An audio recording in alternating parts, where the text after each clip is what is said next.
what's going on, everybody? This is John J Gaming on the mic here, coming at you with a brand new episode of the NCSL Dynasty, located exclusively on college football Revamped. We got the hiccups in you, and that's really sexy.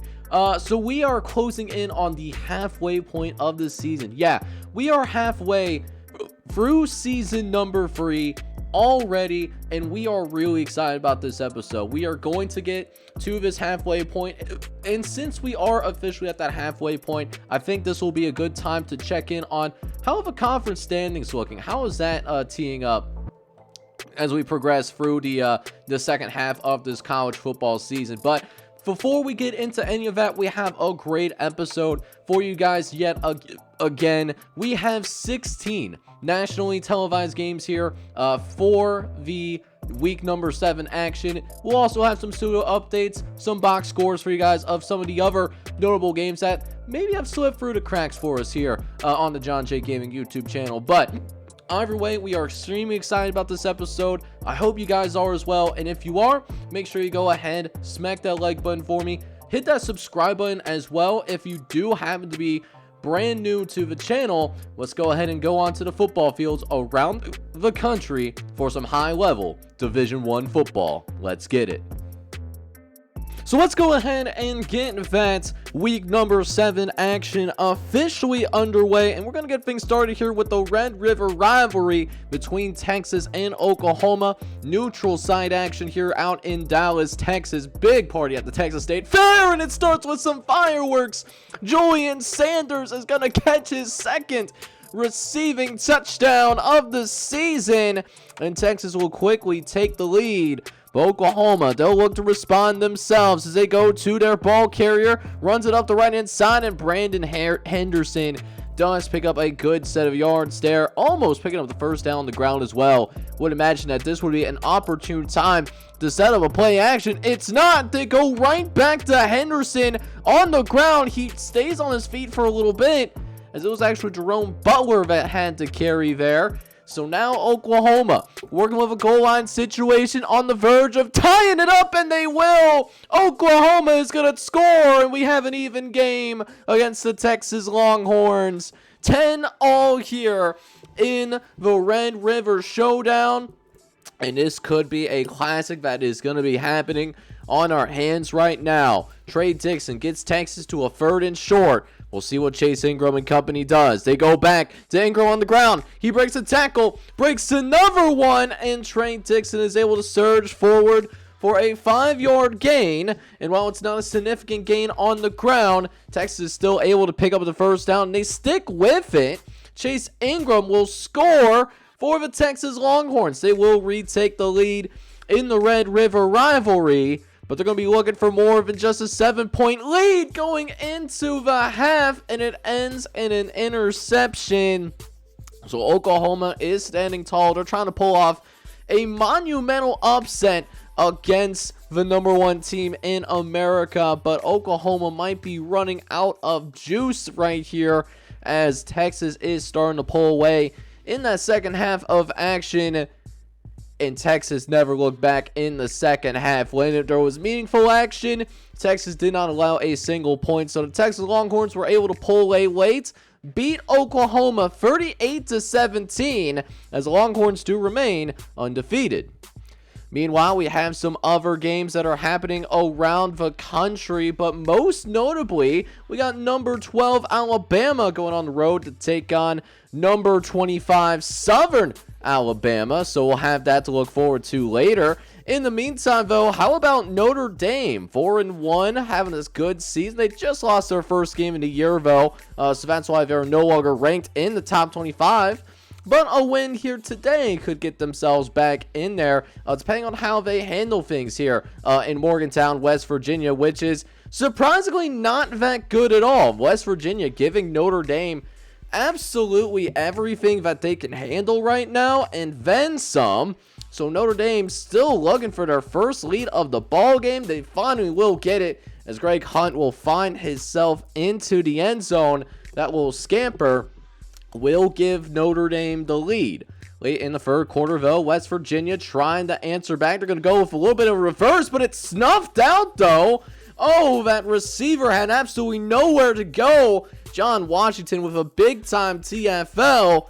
And the Fighting Irish have a little bit more breathing room to work with in terms of having some time to get some defensive stops, and they're going to get it. Ostrander's going to throw an interception in the red zone. You absolutely hate to see it. So Notre Dame still has a 4-point lead, and that lead is going to get just a little bit bigger. Travis Coleman is going to score for Notre Dame there. And it's now going to be 24-13, as we'll see this tailback for Notre Dame go ahead and run it up the gut. Ben Bentley will pick up a gain of 6 there, as Fighting Irish are going to look to try to put this one away once and for all, as Greg Hunt is going to hand it off once again, following his blocks. And Ben Bentley is going to pick up a first down. So Notre Dame, if they want to do so, they can certainly run some more time off the clock, but they choose not to do that. Instead, they decide to run up that score just a tad bit there. And we'll probably see Notre Dame end up winning this game unless something crazy happens in the final moments of the game, as West Virginia does have a little bit of life as they're able to get the fumble recovery, but unfortunately it does not lead to anything, as in spite of that last minute turnover, Notre Dame's still going to win by double digits. Meanwhile, we have number 14 Ohio State. They are back at home after a tough loss in conference play. I believe it was against Miami of Ohio. They now take on Indiana. Indiana still looking for their very first win of the season. The Hoosiers have been not just down bad necessarily, they have been down horrendous, as Ohio State has a small lead, 6-0. Their defense has been stepping up and getting the job done thus far, but Ohio State is on the goal line. Can they finally get an offensive touchdown? It's going to happen! Ohio State finally scores an offensive touchdown midway through the second quarter. Ohio State with a 12-0 lead. And after the extra point, it's going to be 13-0. But here we are again. Indiana forced to go 3 and out. And the Buckeyes have a chance yet again to put some more points up on the scoreboard. Before we go into the locker room, as Vincent Gold tries to throw over to the right-hand side, tried to toss it up, and it's intercepted. So the Indiana defense is going to surprisingly hold here. And now 16-0 is your score. Indiana, while they're in a multi-possession game, they're completely not out of it yet. And this could change the entire dynamic of the game if there isn't any flags. And we do not see any flags on the field. Zach Mills, he came into the game because Vincent Gold did get hurt yet again. He throws an interception. It leads to a pick 6. And now, if Indiana gets his 2-point conversion, all of a sudden it's a 1-score game. And it is. Indiana made it a 1-score game briefly, but then Ohio State, they got their shit together. And Ohio State will end up winning this game. But make no mistake, Ohio State had a sloppy win. This game was certainly closer than what the score ultimately did communicate. The Buckeyes did win by 20 plus though.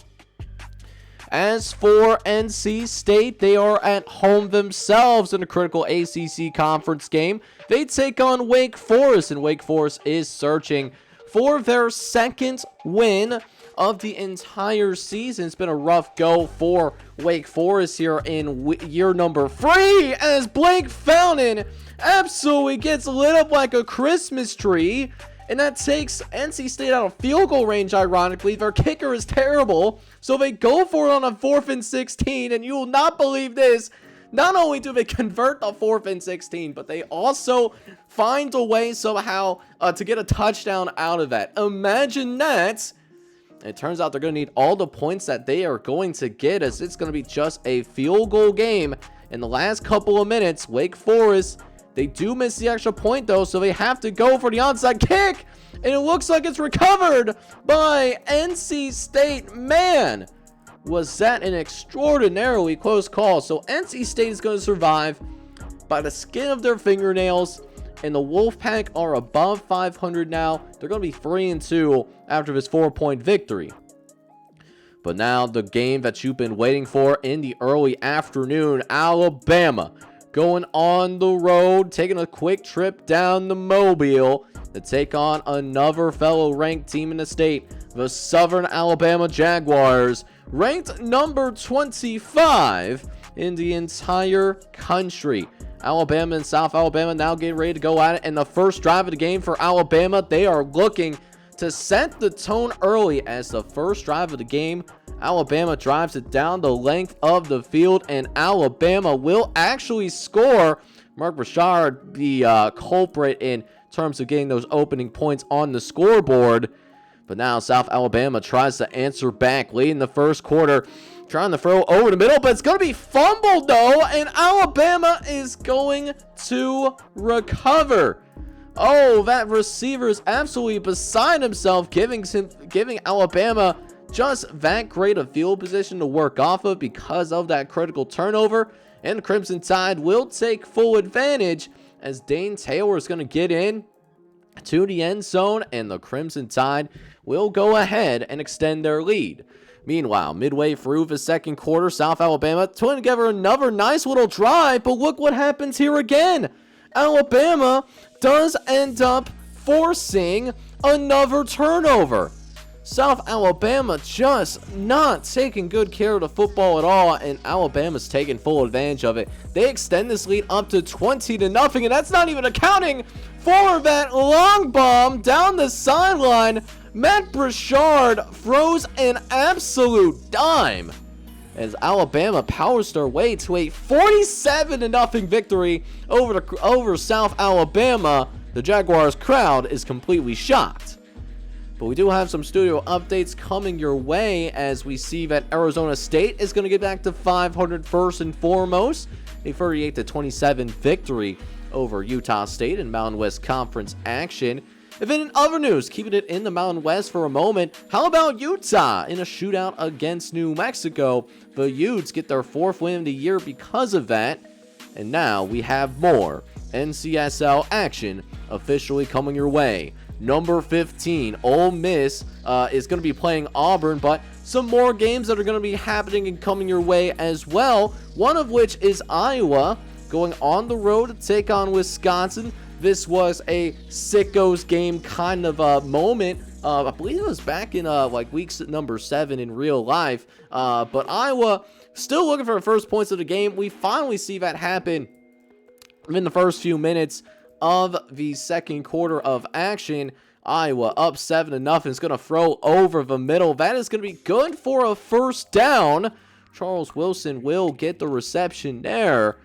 As now we're looking at a 3rd and inches here. Going to go ahead and run it up the gut, and it's going to be first down for the Iowa Hawkeyes as they're looking to put an exclamation point on the first half.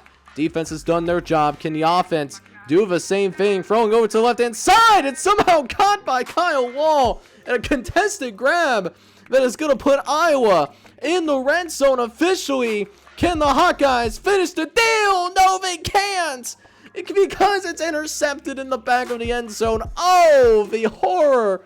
Oh, the disgustingness of turning the ball over literally in the end zone. You absolutely hate to see it, but doesn't kill them too much on the scoreboard, at least not right now, as Iowa has a chance to redeem themselves as they are back in the red zone once again, and the Hawkeyes will score. Jeff Butler able to bounce off a defender there, and now Iowa with a 14-0 lead. However, late in the third quarter, Wisconsin finally gets into the red zone for the very first time today, and it was an effective run there by Joe Bullock. Joe Bullock is now officially over 100 yards. We'll see if they go back to him on the ground. No, it's going to be a pass instead. A quick slant over the middle will get them a little bit closer. Brandon Patrick will get a 6-yard gain on the play. So, very next play, Wisconsin inside the 5-yard line. Quick slant out to Travis Green. And Wisconsin will score. And look at this. Iowa ending up going with a punt away. And now Wisconsin all of a sudden with a chance to tie this game all knotted up. Few plays later, 3rd and goal from roughly the same spot. dropping backs, got some time, finds Travis Green in the back of the end zone, and all of a sudden it's a tied ball game, 14-all. And whoever wins the fourth quarter, they are going to ultimately win this game. We'll see who wants it just a little bit more, as Iowa on the verge of taking the lead, and they will do exactly that. Iowa will have the lead, and Iowa will have that lead for the rest of the game as Iowa wins 21-14 in Madison, Wisconsin. Now, we do have some more ACC action coming your way, though, as we go down to Charlotte, North Carolina, close to the hometown of J. Cole, one of the greatest rappers out there today. North Carolina, though, looking to spoil this home crowd. A good turnout for the Charlotte 49ers, though. But it's a close game after 1.5 quarters of action, as Charlotte actually in a position to take the lead, though. How about the 49ers? They've been a very underrated team here in the NCSL. Been a very, well, at least one of the better small programs in the country ever since we started the NCSL, and they're going to look to continue that here as well, as Charlotte does take the lead. Granted, they do miss the extra point. That could hurt them a little bit later on as we get late into the third quarter. Still a very low-scoring game that we do have going on. North Carolina down by a field goal, and they're going to that speed option over to the left-hand side. Danny Bates is going to keep it. He almost is able to get on his feet, as, I mean, he was just chilling on top of a couple of 49 defenders, and shout out to the refs for not calling it dead and trying to let that play out. It does lead to a 5-yard gain, as we will see Victor Britt trying to punch it up the gut, and it's another smaller gain that does eventually lead to a first down, as Danny Bates eventually finishes the drive off, and North Carolina will have the lead going into the final quarter of action as well. Tar Heels looking to seal the deal, has got to run up the gut for Andy Jackson, and oh boy, do I think those fat ladies might be singing right now. But North Carolina not content with just an 11-point win. They want it a little bit more. It leads to an interception, though. Could have backfired horribly, but the Charlotte defense did too little too late, as North Carolina still finds a way to win in spite of that interception, still winning by double digits. However, we now get to that number 15 ranked Ole Miss matchup, going on the road to take on the Auburn Tigers. And Auburn trying to put together an upset that is worthy enough of putting them back in the top 25. Auburn been one of those teams that's been in and out all season long. Ole Miss has been in the top 25 all season long. They're trying to bounce back, though, as they just lost their second game of the season in the previous episode. So we'll see how Ole Miss handles this little 2-minute offense. Dropping back is Eric Archie, looks over to right hand side, finds a receiver. His receiver is going to stay in bounds, and Stephen Castillo eventually gets 22 yards out of that. Castillo with a 100-yard day thus far. We'll see if they go back to Stephen Castillo. Archie looks over to the right hand side, and it's caught! Touchdown, and they certainly do! Stephen Castillo torching the Auburn defense single-handedly, and there's going to be some nightmares on the Auburn sideline tonight about this Castillo kid, because he has certainly been absolutely all over the field thus far. We'll see if they go back to him yet again. However, it's actually a run up the gut, and it looks like Justin Verwerda has all kinds of space. He had the first down for the split second. He really did. And yet he goes backwards briefly, and the refs spot him short of the first down. So a 3rd and inches. Thankfully, Ole Miss not only will convert that first down, but Eric Archie will also find the end zone there as well. As it seems like Ole Miss dominating that second half, but not all Ole Miss highlights here in the second half. That is an incredible catch by Reroy Mark. We got to talk about that for a second. Snagging it with one hand. I'm surprised he didn't mark that in the end zone, but Auburn will cash it in on the very next play. Nicholas Smith will at least leave the Auburn fans with something to be happy about, but this was overall a dominant day for Ole Miss, as the Rebels went on the road and win convincingly, beating Auburn by 2 scores. But now we have another top 25 matchup coming your way. Number 13, Florida taking on LSU in a critical non-conference matchup. Yes, you heard that correctly. These conferences are geographically realigned, and that's how these two teams are in different conferences nowadays. Florida having their best season thus far in the NCSL, so it makes you ask the question, is the Swamp ready to rock again? We'll have to find out if this Florida team is capable of beating a ranked team on the road. And LSU having some different plans on their mind is Sean Callahan. We're going to quickly set the tone here as LSU's first possession of the day is going pretty well already in Florida territory, as LSU is going to run the option down the left-hand side, and an untouched Derek Brown is going to get the scoring started for the Tigers of LSU. LSU will take a 7-0 lead over this 5-1 Florida squad. Midway through the first quarter, Florida was forced to punt it away, so LSU back out onto the field and looking for another score in less than half a quarter. Aaron Gunn almost doing so, and it leads to a really short 1st and goal where the LSU offensive line goes to work, and Sean Callahan is going to have a rushing touchdown himself. So both of the main cogs in the LSU backfield have already scored, but that's not all. Still in the first quarter. I mean, this has been a masterclass day by the LSU offense so far. Florida is looking completely shell-shocked out there on the field, as Sean Callahan, he's going to get another scoring day.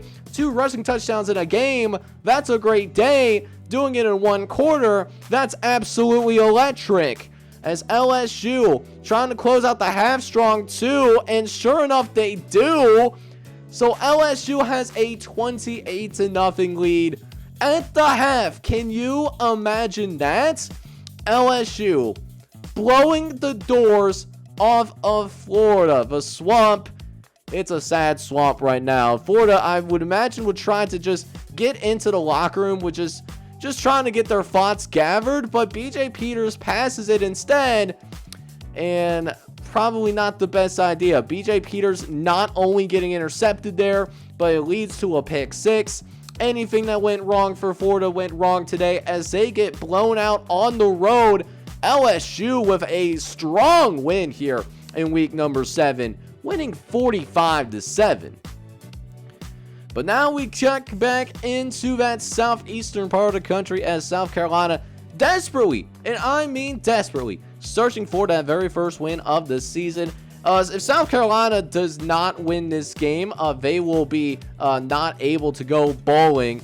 So South Carolina playing with, or at least trying to play with a lot of pride, but this Arkansas team, they were not messing around and finding out, right? That was not in their plans here today, as Arkansas quickly puts up a 28-burger in the first quarter.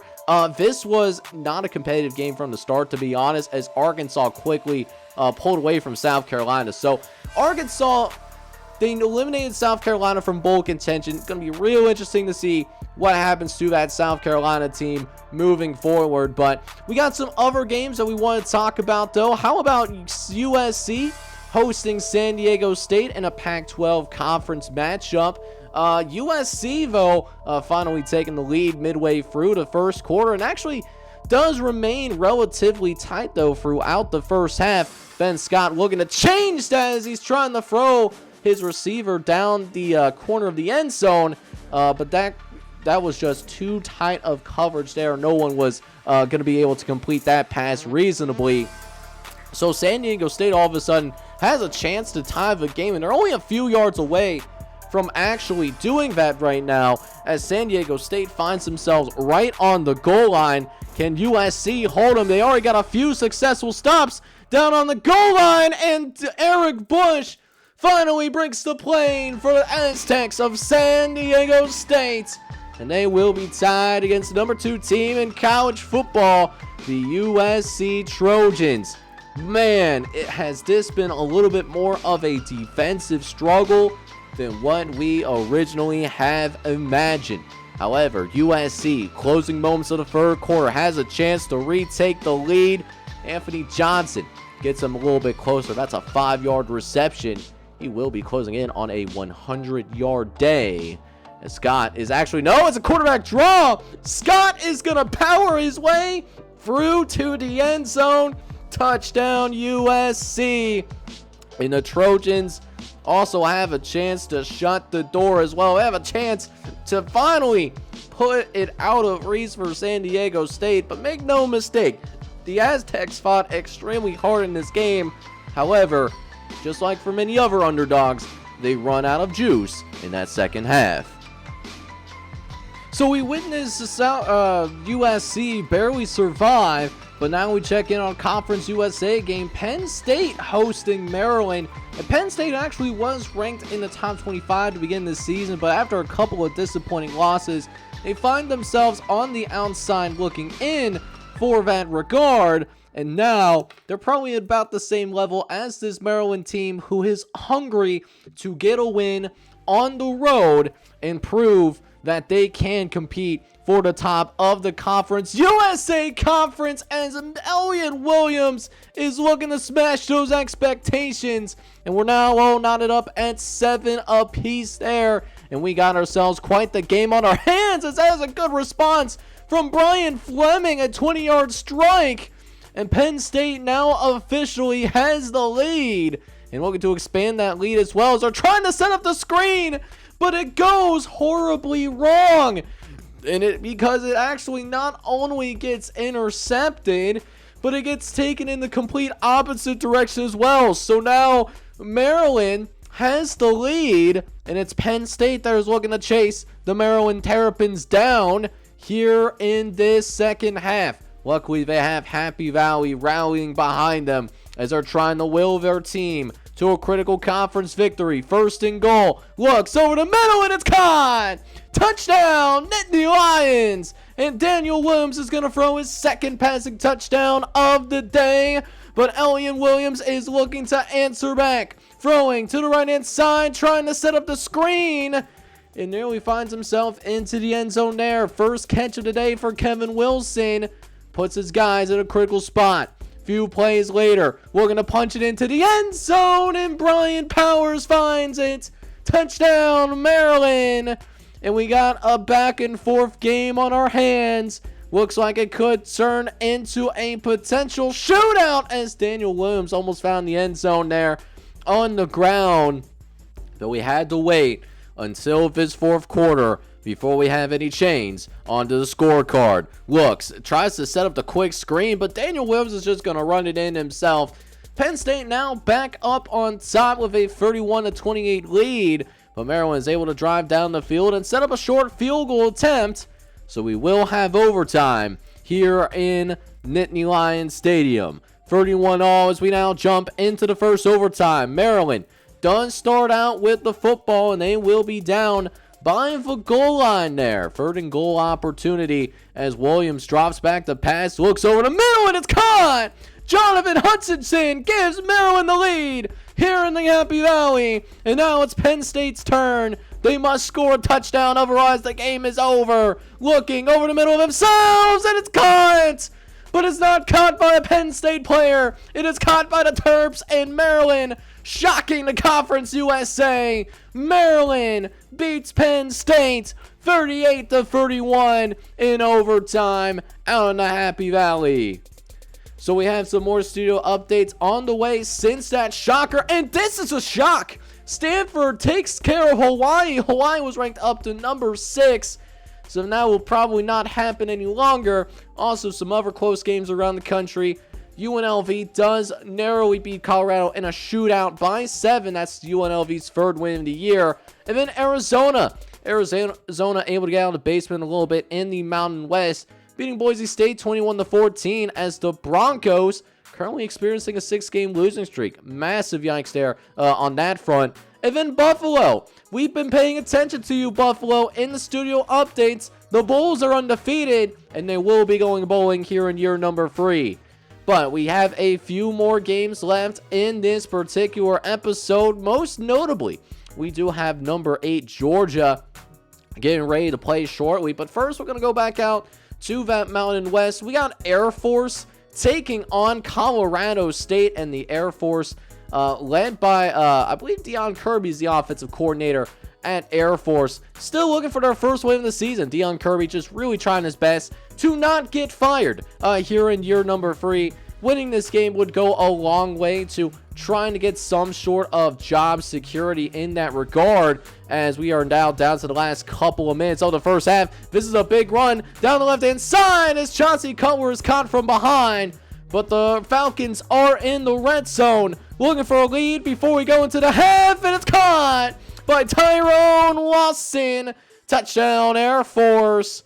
And the Falcons have the lead going into the second half, looking to extend that lead as well, as this is incredible running down the sideline. Chauncey Cutler, he was not going to be denied, and he certainly wasn't here tonight. Air Force is able to hang on, and they win their first game of the season, winning 24-17. But now let's check in on that number 8 team in the nation, the Bulldogs of Georgia. They will be hosting a winless UAB squad, which does have one of your guys' custom coaches as well. He's an offensive coordinator. His name does escape me, so that tells you how good this offensive coordinator has been doing, because it's literally your guys'. I can't figure out for the life of me who that offensive coordinator is.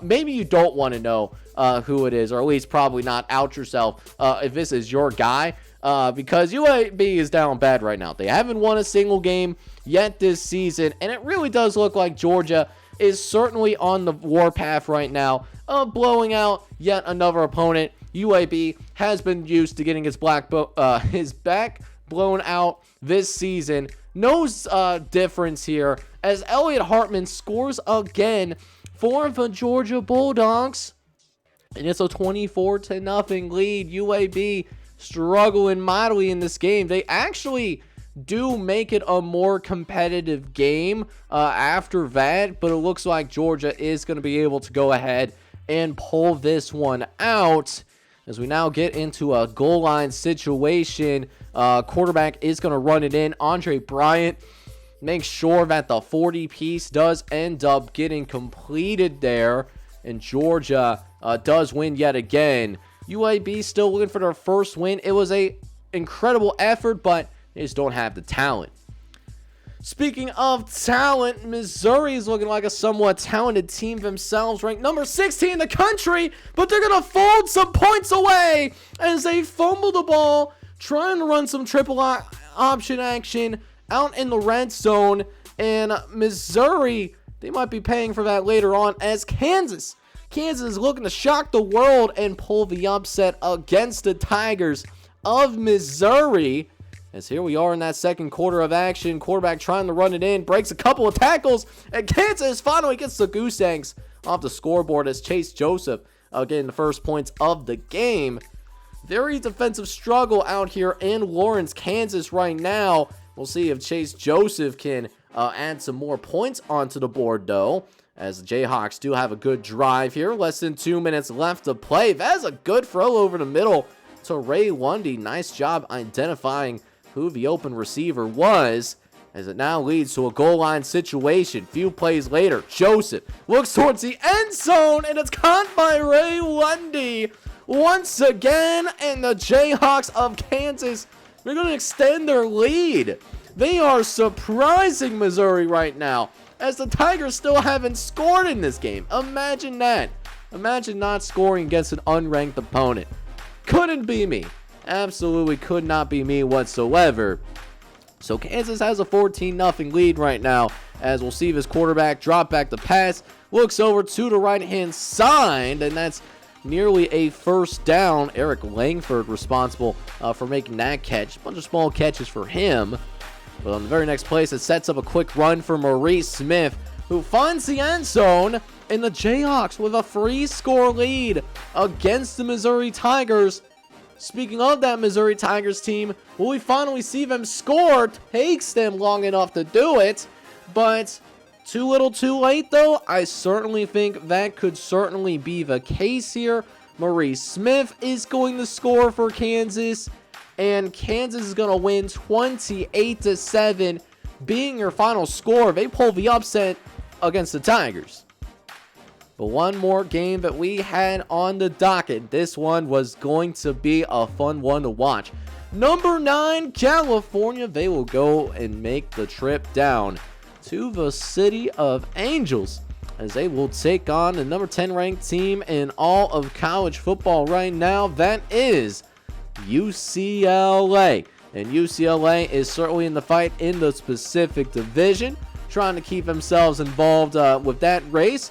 Cal, on the other hand, chasing Washington. Winning this game for Cal would get them tied with Washington, and obviously those two teams have not played each other yet this season. But very, very low scoring game, though. There was certainly not the same amount of offensive highlights that you would think you would see, but both these teams have at least bare minimum decent offenses. I mean, it's not like these teams are offensively challenged, so I'm very surprised to see the current score being where it is.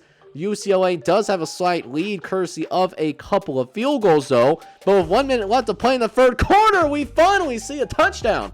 Oh my God, it took long enough, but Andrew Jackson does find Kobe Jones in the end zone. Nice job by Kobe Jones, able to get back and track the ball, because if he didn't try on that play, that could have been intercepted yet again, and it ultimately ends up being the difference as well, especially when considering Todd Thompson.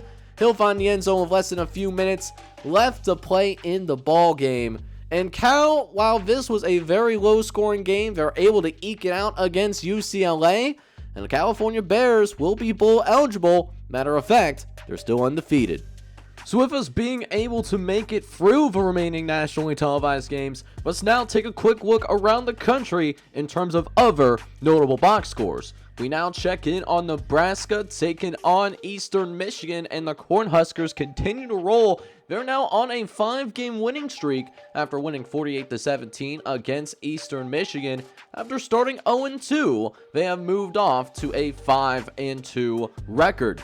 As for the Michigan Wolverines, they continue to handle their business as they take on Akron in a conference matchup. The Wolverines were outclassing the Akron Zips, though, as Michigan won 45-0, as that number 7 ranked team in the nation is still undefeated. But how about this for a big-time upset, though? Old Dominion is going to get to 4-2 as they send a message to the ranked Clemson Tigers. Old Dominion wins 34-17. One of your custom coaches is on the squad as well for Old Dominion, so maybe it could be a leapfrog moment for that young offensive coordinator to work his way up the coaching rank. As for the Black Knights of Army, they continue their unbeaten season, as this time around they take down Temple 42-21. Army is 5-0, while Temple falls below 500. But how about the Tulane Green Wave forcing their way back into the top 25, though? They do so by blowing out a pretty good Central Michigan team, 52-14. The Green Wave are now back into the top 25, ranked at number 25 in the country. Meanwhile, for Florida State, the Seminoles were able to take down Louisiana Monroe 31-12, so Florida State still remains undefeated. They get to 5-0 with a top 10 national ranking. Speaking of teams that are in the top 10, how about the Ragin' Cajuns being a big surprise in this season? They win 42-28 against Southern Miss, and because of that, the Ragin' Cajuns are now ranked in the top 10 in the country. Meanwhile, the Memphis Tigers continue to entrench themselves, not in the top 25, but now getting into that top 20. They took on the Baylor Bears, but the Baylor Bears were no match, as Memphis finds a way to win 38-28. Looks like Tigers are a little bit tougher than Bears in the wild and on the field. And then you wrap up your box score updates, at least in terms of notable box scores. How about the Golden Flashes? Kind of a surprise of the week right here. Kent State not only taking down Michigan State, but blowing out the Michigan State Spartans. Kent State wins 45-14, and they're able to get their second win of the season, all because of that. But guys, since we are officially halfway through the season though, let's go ahead and take a quick peek around the country. Take a look at how the conference standings are looking as we move into this official halfway point. We'll start in alphabetical order, so we'll start down in the ACC, looking at the Carolinas division. A lot of teams that are still in it. Looks like it could be a 4-team race. Virginia Tech and Charlotte are tied for first place as of right now. They're sitting on the top, but this seems like it's the weaker division because they're the only 2 teams that have conference wins. But Clemson still has a fresh slate themselves, and they are ranked in the top 25 still. Plus, you have Appalachian State, who could do the funniest thing and maybe have a second half surge and somehow find their way in to this conference championship game. But the tougher division seems like it is the Commonwealth division in the ACC. All 6 teams are currently at or above 500 in conference play. Got a 4-way tie for first place essentially with Old Dominion, North Carolina, NC State, and also East Carolina. Oddly enough, they have not lost conference games. However, the other 2 teams in this conference, Duke and Virginia, well, those 2 teams, they only have 1 loss themselves. So this is a very wide open Commonwealth, a division that is certainly the tougher of the 2 within the ACC conference. Meanwhile, we'll move over to the American Conference. Looking over at that Frontier division, looks like Nebraska is in firm control over the top as of right now, but we could have a little bit of a wrinkle. We saw what happened in that Kansas-Missouri game, and the impact of that is that Kansas keeps themselves in the race, while Missouri is going to be at a little bit of a disadvantage. Granted, they are still going to be in it moving forward. Kansas State, could they also be a dark horse as well? They're off to a strong start to the year, but they are on a 2-game losing streak. They need to get back to those winning ways if they want to be competitive in this Frontier division. Now, as for the Lake division, looks like it's going to be a tight race here yet again. Still a lot to be sorted out in this division. In particular, Wisconsin is currently on top with a 2-1 conference record, but a bunch of other teams are still certainly in it. Central Michigan, Western, and Eastern Michigan as well are 1-1 in conference play. Iowa, while they've been off to a slow start, they have been ranked in the top 25. Plus, they do have a divisional win as well, which could serve them later on down the line. And then Bowling Green, well, they still have to get into the rest of their conference play. Not a great start, though, being 0-1 in American Conference action so far, but a very open division here in the American. Up next, we go over to the Big 12, and the Alamo division looks like it could be a 2-team race once again, primarily led by Texas, who is ranked number 1 in the nation, and Rice trying to prove that their success that they had last season was not necessarily a fluke. So the game between Rice and Texas could go in either way. Could come down to their matchup later on this season. Other teams to watch out for possibly is UTEP, Houston, and Baylor. They're both 1-1, and they're just a game and a half out. They could certainly make some moves as well if they can find a way to run the table in the rest of their conference slate. So a couple of dark horses here, but mainly Rice and Texas. As for the Lone Star, TCU looking to have a much better season than last year. TCU actually in the conference championship race. They actually have a half-game lead. Matter of fact, this like it's going to be a 2-team race here as well. Texas Tech in range, though, as they're only a half-game back, having a good season as well, but we haven't seen them ranked since back in year number 1. Can we see them ranked yet again at some point this year? I think Texas Tech has the team to possibly pull it off. They're a scrappy bunch. Up next, we do have the Buckeye division. A little bit of a surprise here in the Buckeye division. We saw Ohio State lose to Miami of Ohio earlier this year. So the impact of that is that Toledo, for right now, is actually on top. I would imagine that Ohio State would need to drop another conference game to find a way to not make it to the conference championship, but they're going to be lumped in instead with Kent State, who just blew out Michigan State, and then the Bobcats. The Bobcats in Ohio are also in here as well.